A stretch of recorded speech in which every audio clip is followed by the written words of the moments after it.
नौ खच्चे ने दाढ़ी पट्टी है वो भी मोदी मगर लग गया कहना जमहूरियत है।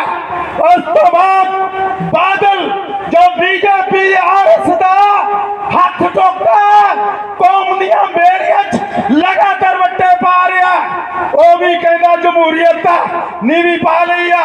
दिल्ली तो चल के वो केजरीवाल आया आरएस दा थिंक टैंक कौम दियां बेड़ियां विच वट्टे पाए ने 250 फुट का बुत निरंकारी लाउण दी गल कीती है। मोदी दे 3 काले कानूनां दे नाल हमायत कीती है वो भी कहता जमहूरियत है। सोवियत रूस दा यार कामरेड इनकलाब जिंदाबाद वाले कहते ने मोदी दी जमहूरियत नूं मन लिया सारा इंडिया मोदी दी जमहूरियत मन्नी बैठा। एक आ बैठा कौम दा जरनैल ये कहता इत्थे जमहूरियत नहीं है ये इंडिया तो जवाब मंग रहा की जवाब मंग रहा वो कहता मोदी जवाब दे साडा दरबार सब ढाया गलां च टायर पाए ने कि ये जमहूरियत है ये जवाब मंगदा। संत जरनैल सिंह भिंडरा वालियां दा संस्कार किथे होया उन्हां दा तीर किथे आ उन्हां दा पिस्तौल किथे आ सतवंत सिंह दा भी दसो बेअंत सिंह दा भी दसो सुखे ते जंगे दा भी दसो कि ये लकोड़े जमहूरियत है। सिमरनजीत सिंह मान कह रहा साडे कोल चंडीगढ़ खोलिया हेडवर्क्स खोले ने यूनिवर्सिटी खोली आ पंजाबी बोलते इलाके खोले ने 700 किसानों नूं मोदी ने मार दिता एक ही जमहूरियत आ बार्डर जेड़े तार लगी आ इत्थे फौज दा पहरा बीएस दा पहरा आईबी दा पहरा ये तो चिट्टा किवें आ रहा नेपाल दा बार्डर खुला बांग्लादेश का बार्डर खुला साडा बार्डर बंद करके मजदूर नूं मार दिता दुकानदार नूं मार दिता किसान नूं मार दिता 10 की जमहूरियत है। फिर सिमरनजीत मान पुछ रहा ये जमहूरियत है साडा तोशाखाना लुट लिया जमहूरियत है। फिर उन्हें भी पुछ रहा कि मोदी तू जवाब दे सिखां दी जिहड़ी पार्लीमेंट है ये 1925 हो चाहिए इंडिया की पार्लीमेंट तो 22 साल पहला आई है। दूजे पासे इंडिया की पार्लीमेंट 1952 47 तो 5 नोमीनेटेड ओदियां चोणां 17 मेरी हो गई। साडी पार्लीमेंट की जिहड़ी चोण है वो 8 मेरी हुई है जदों के 22 मेरी होनी चाहिए। छोटा MLA मर जाए MP मर जाए चाहे रिजाइन दे देवे ओदी चोण 6 महीने बाद हो जाती है। जेड़े साडे SCPC के मैंबर ने जेड़े रिजाइन दे गए ने फिर दस जमहूरियत 328 रूप साडे गायब हो गए ने वो किथे ने वो कौन लै गया ये जमहूरियत तू बादल नूं फड़ नहीं रहा सिरसे वाले साथ नूं फड़ नहीं रहा सैनी नूं फड़ नहीं रहा गुरु दे दोषियां नूं प्रदीप बलेटा नूं फड़ नहीं रहा हर्ष धूरी नूं फड़ नहीं रहा कि ये जमहूरियत है। फिर ये जमहूरियत नहीं है 11 साल तो जड़ियां साडियां चोणां नहीं हुईयां ये जमहूरियत दे लई अज वड्डा इकट्ठ है। फिर आपां सोचना इंडियन स्टेट थानू एक पॉलिसी के तहत बदनाम कर रही है। दो सोचां की लड़ाई है एक पासे गुरु ने दिल्ली टायर पाए ने धियां भैणां दी बेपत्तियां कीतियां ने मान साहब दे 9 खच्चे ने 3 काले कानून कीते ने ये फिर कट क्यों किया जदों संविधान की धारा 14 के मुताबिक असी कह दिए 19 के मुताबिक कह दिए जदों साडी गल ना सुनी जाए फिर असी धरना के मजारा ला सकते हैं। इस SGPC ने 14 साल 11 साल तो चोणां नहीं होईयां SGPC ने कोई मैंबर नहीं बोलिया कोई प्रधान नहीं बोलिया SGPC ने यह मता नहीं पास पाया पास नहीं किया। केजरीवाल की सरकार है उन्हें भी पता नहीं पास किया कि चोणां होनियां चाहिए ये सारे इंडिया स्टेट ने रल गए है कि ये जमहूरियत है साढ़े 25-25 साल तो सिंह जेलों के बंद हो तो फिर ये जमहूरियत है। इस करके अज पूरी दुनिया नूं दस दिता कौम के जरनैल ने इंडिया दे विच कोई जमहूरियत नहीं। मोदी जमहूरियत दा कातिल है, लोकतंत्र दा कातिल है, जमहूरियत दा कातिल।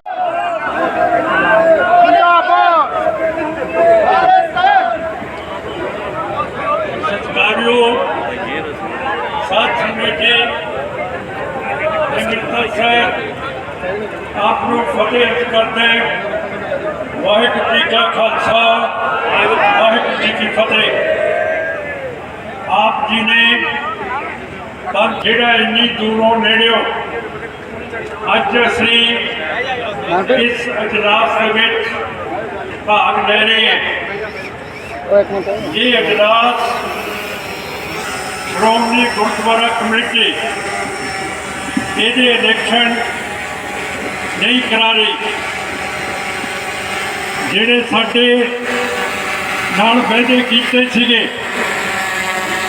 ਜਿਵੇਂ ਸਰਦਾਰ ਮਾਨ ਸਿੰਘ ਨੇ ਦੱਸਿਆ ਕਿ ਗਾਂਧੀ ਨੇ ਕਿਹਾ ਪੰਜਾ ਸਾਹਿਬ ਦੇ ਵਿੱਚ ਕਿ ਸਿੱਖੋ ਮੋਰਚਾ ਜਿੱਤ ਲਿਆ। ਹੁਣ ਅਸੀਂ ਅੰਗਰੇਜ਼ਾਂ ਨੂੰ ਕੱਢ ਦਈਏ, ਕਿਵੇਂ ਗੁਰਦੁਆਰਿਆਂ ਦੇ ਕਬਜ਼ੇ ਛਡਾਊਗਾ। ਸਰਦਾਰ ਕਰਤਾਰ ਸਿੰਘ ਕੱਬੜ ਇੱਕੋ ਇੱਕ ਸਿੱਖ ਸੀ ਜਿਹਦੀ ਦੂਰ ਅੰਦੇਸ਼ੀ ਸੀ। ਉਹਨੂੰ ਪਤਾ ਸੀ ਕੀ ਹੋ ਗਿਆ, ਸਾਡੇ ਵਿੱਚ ਕਾਹਦੀ ਕਮਜ਼ੋਰੀ ਹੈ ਕਿ ਸਾਡੇ ਲੀਡਰ हमेशा जिधर हुकूमत होती है उधरले पासे अपनी निगाह करते हैं। हुणे जे प्राइम मिनिस्टर मोदी साडे मोहल्ले आए सीगे, तुसीं देखिया किन्ने सिख MLA किन्ने बादल दलिए के MLA मोदी जी जाके कच्छ दे विच वड़ गए। कहता निक आउंदा इन्हां उधर जाके अपनी कौम का फतवा हासिल करके फिर तो है। पर जिहड़ा नवा फतवा संगरूर के इलेक्शनों के विच दिता, आप जी ने श्रोमणी अकाली दल अंमृतसर नूं मैनू पार्लियामेंट दे विच भेजिया। एक कौम का नवा फतवा है।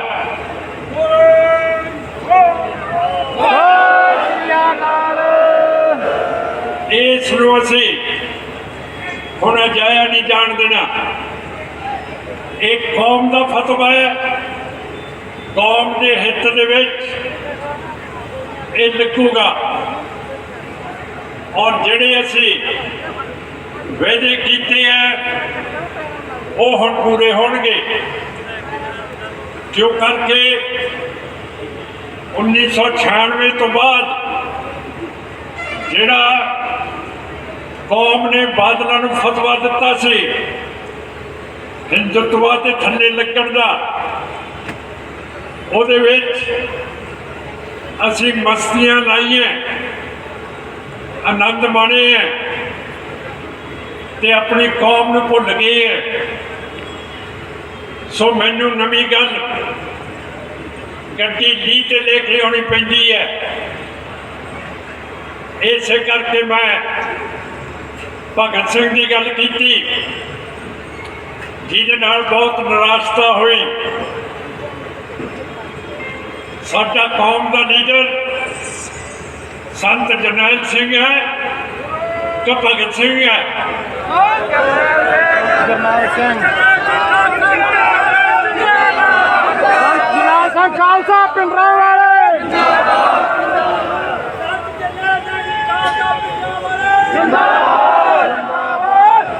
हुण कौम नूं उड़ीकना चाहिए। पिछलियां मस्तियां खत्म हो गई हैं। हुण अपना कौम के आरे लगना पऊगा, आज़ादी की गल करनी पऊगी। जे हुकूमत सानू साडा चोणां दा, साडी जमहूरीयत दा स्टेट+6 दे उत्ते 3 परमाणु हथियार दे नाल लांच कीतियां हुई फौजां दरबार साहब दे उत्ते हमला करता, साडी जिहड़ी इज्जत सी, साडा जिहड़ा स्वाभिमान सी, वो ये हुकूमत हिंद दी लुट के ले गई। उस तो बाद सिख कौम ने प्रण किया कि जिहड़ी इस करके मैं जोर दिंदा कि सिख की निशानी होनी चाहिए है, दाढ़ी केस होने चाहिए है, सिर ते दस्तार होनी चाहिए है, सिर ते दुपट्टा होना चाहिए कि साडी पछाण अनोखी है। ते अनोखी तौर के उत्ते बगैर अपना देश हुंदियां बाहर दी हुकूमतां सानू मनदियां। हुण तो यूनाइटेड नेशंस असैंबली की बैठक अमरीका के शहर किते एक देश के विच नहीं रहा, सारी दुनिया के विच फैलिया।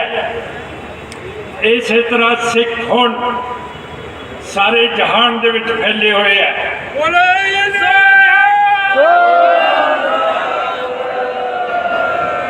सो सत्कारयोग साध संगत जी, ये पार्टी संत जरनैल सिंह भिंडांवाला की सोच दी है, कुर्बानी दी है। मेरे ते सिंघां दा जोर पै रहा है कि असी कुर्बानी के लिए तैयार है। कदों साडे नाल भर्ती करोगे? क्यों करके जे साडी जमहूरीयत राही गल नहीं हुकूमत सुनती तो फिर असी रोज तुहाडी पार्टी के दफ्तर तो